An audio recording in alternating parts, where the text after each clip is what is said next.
ఆత్మీయంగా కొన్నిసార్లు బలహీనం అయిపోయినప్పుడు మన ఆలోచనలు ఎటువైపు వెళ్తాయంటే పాత జీవితం వైపుకు వెళ్ళిపోతాయి. ఎప్పుడైనా వెళ్ళినాయి అట్లా?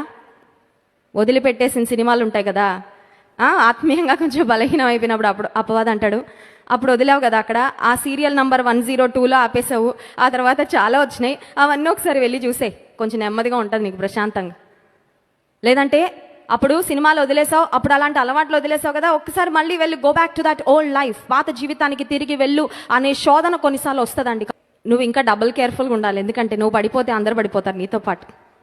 నువ్వు తప్పుదారిలో వెళ్తే అందరూ తప్పుదారిలో, నువ్వు చెడిపోతే అందరూ చెడిపోతారు.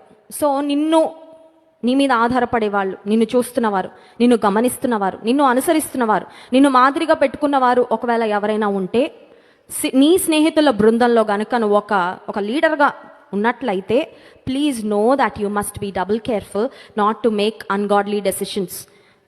దైవ నిర్ణయం కానీ దైవ చిత్తం కాని నిర్ణయాలు నీ జీవితంలో తీసుకుంటే నువ్వు ఒక్కడవే కాదు పాడయ్యేది, నీ ఒక్కదానివే కాదు నష్టపోయేది, నీతో పాటు చాలా మంది కూడా నష్టపోతారు.